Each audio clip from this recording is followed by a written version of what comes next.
Hi welcome to S V Y Karnataka updates ಚಾನಲ್ಗೆ ಸ್ವಾಗತ ಸುಸ್ವಾಗತ. ಈ ವಿಡಿಯೋದಲ್ಲಿ KCET 2024 ಮಾಕ್ ರಿಸಲ್ಟ್ಸ್ನಲ್ಲಿ ನನಗೆ ಸೀಟ್ ಅಲಾಟ್ ಆಗಿದೆ. What next step continue? ನನಗೆ ಸೀಟ್ ಅಲಾಟ್ ಆಗಿಲ್ಲ ಸರ್, ನಾನು ಏನು ಮಾಡಬೇಕು ನೆಕ್ಸ್ಟ್ ಸ್ಟೆಪ್ ಅನ್ನೋದು. ಆದರೆ ನೀವು ಕೊನೆಯವರೆಗೂ ಈ ವಿಡಿಯೋವನ್ನು ತಪ್ಪದೆ ನೋಡಿ. ಒಂದು ಚಿಕ್ಕ ರಿಕ್ವೆಸ್ಟ್, ಪ್ರತಿಯೊಂದು ವಿಡಿಯೋದಲ್ಲಿ ಕೇಳೋದೆ, ಈ ಚಾನಲ್ನ ಮೊದಲೇ ಬಾರಿ ವಿಸಿಟ್ ಮಾಡ್ತಾ ಇದ್ದರೆ ದಯವಿಟ್ಟು ಚಾನಲ್ ಸಬ್ಸ್ಕ್ರೈಬ್ ಆಗಿ ಹಾಗೆಯೇ ಬೆಲ್ ಐಕಾನ್ ಕ್ಲಿಕ್ ಮಾಡಿ ಆಲ್ ಪ್ರೆಸ್ ಮಾಡಿ. ಈ ವಿಡಿಯೋಗೆ ಒಂದು ಲೈಕ್ ಕೊಡೋದಂತೂ ಮರೆಯಬೇಡಿ. ಪ್ರತಿಯೊಂದು ಇನ್ಫಾರ್ಮೇಷನ್ ನಿಮ್ಮ ಮೊಬೈಲ್ಗೆ ನೋಟಿಫಿಕೇಶನ್ ಮುಖಾಂತರ ತಲುಪ್ತಾ ಇರುತ್ತೆ. ಓಕೆ, ಮೊದಲು ಸೀಟ್ ಅಲಾಟೆಡ್ ಆಗಿದೆ ಸರ್ ಅನ್ನುವವರ ಏನು ಮಾಡಬೇಕು, ನೆಕ್ಸ್ಟ್ ಸ್ಟೆಪ್ ಕಂಟಿನ್ಯೂ ಅಂತ ತಿಳಿದುಕೊಳ್ತಾ ಹೋಗೋಣ.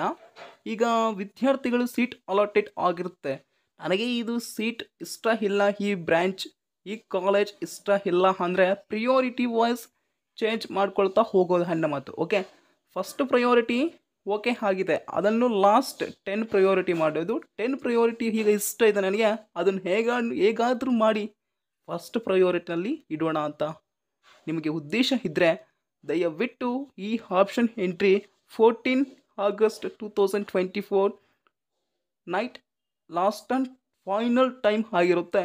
ನೋಡ್ರಿ ವಿದ್ಯಾರ್ಥಿಗಳೇ, 10ನೇ ತಾರೀಕು ಆಗಸ್ಟ್ 2024ರಂದು ರಿಸಲ್ಟ್ ಬಿಟ್ಟರು. ಹೌದು, 11ನೇ ತಾರೀಕು ಮರುದಿನ ಆಪ್ಷನ್ ಎಂಟ್ರಿ ಎಡಿಟ್ ಮಾಡೋಕ್ಕೆ ಚಾನ್ಸ್ ಕೊಟ್ಟರು.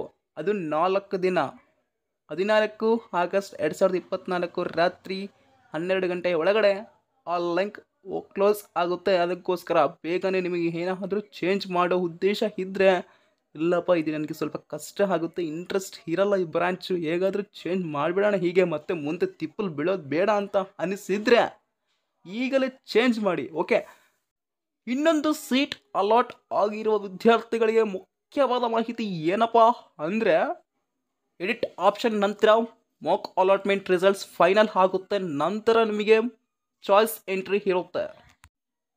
ಇನ್ನು ಸರ್ ನನಗೆ ಸೀಟ್ ಅಲಾಟ್ ಆಗಿಲ್ಲ, ಹಾಗೆ ಬಂದಿದೆ, ಹಾಗೆ ತೋರಿಸ್ತಿದೆ ಮಾಕ್ ರಿಸಲ್ಟ್ಸ್ನಲ್ಲಿ, ಏನು ಮಾಡೋದು, ಹೀಗೆ ಇರುತ್ತಾ, ನಾನು ಇಂಜಿನಿಯರಿಂಗ್ ಅಥವಾ ಬೇರೆ ಕೋರ್ಸ್ ಓದಲ್ವಾ ಅಂತ ಅಂದುಕೊಳ್ಳೋ ಸ್ಟೂಡೆಂಟ್ಸ್ ಇದ್ದರೆ ಆ ಸ್ಟೂಡೆಂಟ್ಸ್ಗೆ ಸೊಲ್ಯೂಷನ್ ಕೊಡೋದು. ಆದರೆ ನೀವು ಏನು ಮಾಡ್ತೀರಾ ಅಂದರೆ ಸ್ಟೂಡೆಂಟ್ಸ್, ನನಗೆ ಇಂತಹ ಬ್ರ್ಯಾಂಚ್ ಇಷ್ಟ ಇದೆ ಅನ್ನೋದನ್ನು ನೀವು ಇಟ್ಟಿರ್ತೀರ ಫಸ್ಟಲ್ಲಿ, ರ್ಯಾಂಕ್ ಕಮ್ಮಿ ಬಂದಿರುತ್ತೆ, ಒಂದು ಪ್ರಾಬ್ಲಮ್.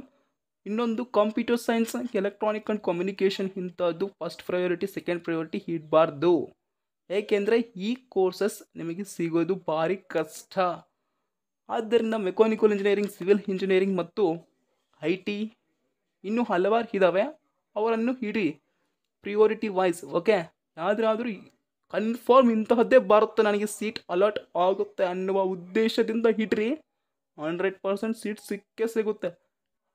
ಇನ್ನೊಂದು ವಿದ್ಯಾರ್ಥಿಗಳೇ ಗಮನವಿರಲಿ, ಸೀಟ್ ಅಲಾಟೆಡ್ ಆಗಲಾರದವರಿಗೆ ಎಚ್ಚರಿಕೆ, ಹುಷಾರಾಗಿ ಇದನ್ನು ಮಾಡಿ. ನಾಳೆ ಆಪ್ಷನ್ ಎಂಟ್ರಿಯಲ್ಲೇ 100% ಸೀಟ್ ಸಿಗೋಕೆ ಒಂದು ನನ್ನಿಂದ ಸೂಚನೆ ಏನು ಅಂದರೆ, ಸೀಟ್ ಅಲಾಟೆಡ್ ಆಗಿಲ್ಲ ಅನ್ನುವವರಿಗೆ ವಿದ್ಯಾರ್ಥಿಗಳೇ, ನಿಮಗೆ ಇಷ್ಟವಾದ ಕೋರ್ಸ್ ಕಂಪ್ಯೂಟರ್ ಸೈನ್ಸ್ ಇಂಜಿನಿಯರಿಂಗ್ ಅಂದರೆ ನಿಮಗೆ ರ್ಯಾಂಕ್ ಕಮ್ಮಿ ಬಂದಿರುತ್ತೆ, ಆದ್ದರಿಂದ ಆ ಸೀಟ್ ದೊರೆಯೋದು ತುಂಬ ಕಷ್ಟ ತಾನೆ.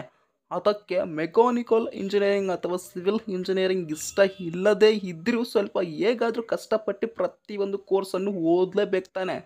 ಅದಕ್ಕೆ ಮನ್ಸು ಮಾಡಿ ಇಂತಹ ಕೋರ್ಸನ್ನು priority wise first priority second priority, first priority mechanical or second priority civil engineering ಅಂತ ಇಡಬೇಕು. ಏಕೆಂದರೆ ನಿಮಗೆ ಸೀಟ್ ಫೈನಲ್ ಆಗಿ ನಾಳೆ ಎಡಿಟ್ ಆಪ್ಷನಲ್ಲಿ ಸೀಟ್ ಸಿಗಲೇಬೇಕಂದ್ರೆ ಈ ಕೆಲಸ ಮಾಡಲೇಬೇಕು ನೀವು, ಹೌದಾ? ಅದಕ್ಕೋಸ್ಕರ ಸೀಟ್ ಸಿಗಲಿ ಅಂತ ಈ ಆಪ್ಷನ್ ನೀವು ಹೇಳ್ಕೊಳ್ತಾ ಇದ್ದೀವಿ. ಸ್ವಲ್ಪ ಕಷ್ಟ ಇದ್ದೇ ಇರುತ್ತೆ, ಕಷ್ಟಪಡಲಾರ್ದ ಫಲ ಸಿಕ್ಕಲ್ಲ. ಇದು ನೀವು ಮಾಡಬೇಕಾದ ಅತಿ ಮುಖ್ಯವಾದ ಕೆಲಸ. ಓಕೆ, ಫಸ್ಟ್ ಇದನ್ನು ಮಾಡಿ. ಓಕೆ ವಿದ್ಯಾರ್ಥಿಗಳೇ, all the best. Edit option ಅಲ್ಲಿ ನಂತರ ಮಾಕ್ ಅಲಾಟ್ಮೆಂಟ್ ರಿಸಲ್ಟ್ಸ್ ಫೈನಲ್ ಆಗಿ ಬಿಡ್ತಾರೆ ನೋಡ್ರಿ. ಪ್ರತಿಯೊಬ್ಬರಿಗೂ ನಿಮಗೆ ಇಷ್ಟವಾದದ್ದೇ ಬರಲಿ, 100% branch and course. Thanks for watching, like and comment, subscribe.